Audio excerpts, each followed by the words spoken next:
সাগর কোথা, এই সাগর মেলার যে কীভাবে এই সাগর মেলাটা তৈরি হয়েছে বা এইটা কেন বিখ্যাত তার কিছু কথা এখানটা দেওয়া আছে। এই মেলাটার যে বৈশিষ্ট্য বা কীভাবে মেলাটা হচ্ছে সেইটার কিছু নমুনা বা পুরো শুরু থেকেই দেওয়া আছে। এখানে দেখছেন এই যে লেখা আছে কি এটা, আর এই যে কপিলমুনি লেখা আছে। পুরাণে কথিত আছে ভগবান বিষ্ণু ঋষি কর্দম ও তার স্ত্রী দেবাহুতির পুত্ররূপে জন্মগ্রহণ করেন।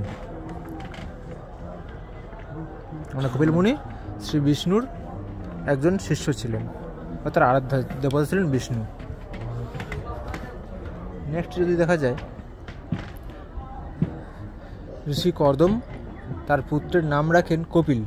ক্রমে কপিল বিভিন্ন শাস্ত্রে পণ্ডিত্য অর্জন করেন।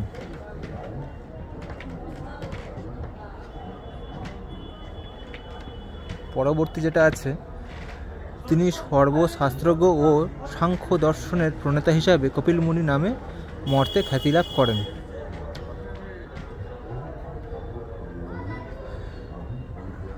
এই যে ছবিটা দেখছেন এটাতে আছে সূর্যবংশীয় রাজা শ্রীরামচন্দ্রের দশম প্রবর্তন রাজা ছিলেন রাজা সগর।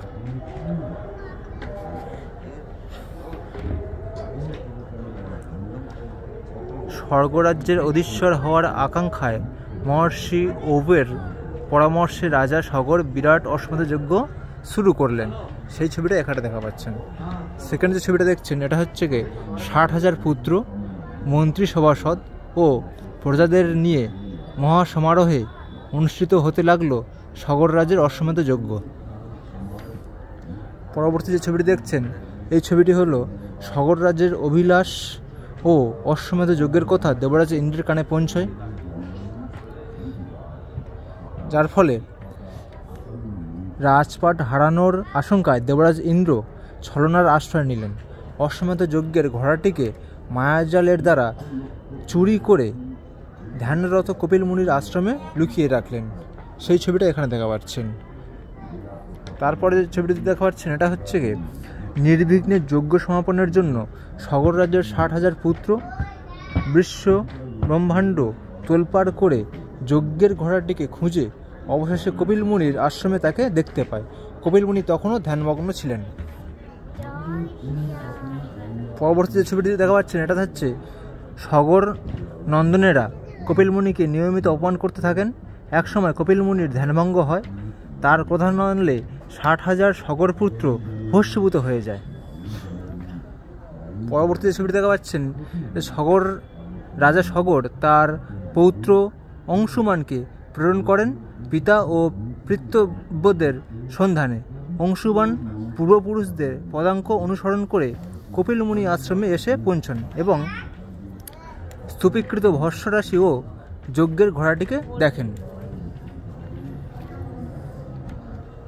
পরবর্তী ছবিটি আছে বিনতানন্দন বিষ্ণুবাহন গরুড় অংশুমানকে পতিতোদ্ধারিণী মা গঙ্গার উপাসনা করতে নির্দেশ দেন, কারণ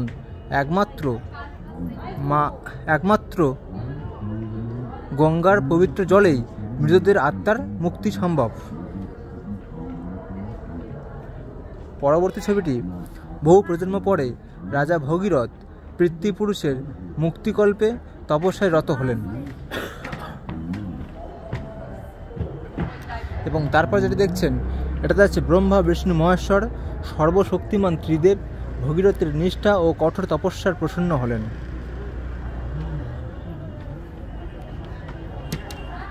পরবর্তী ছবিটি বিষ্ণু চরণমূল থেকে নির্গত গঙ্গার পবিত্র ও প্রবল স্রোতধারা মহেশ্বর তার বিরাট জটাজালে ধারণ করলেন। ভগীরথের হাত ধরে এই ধরনের বুকে প্রথম প্রবাহিত হলেন পতিতধারিণী গঙ্গা।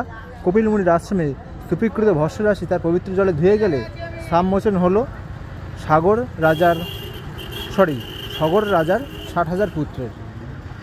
ইতি কথা এখানে শেষ।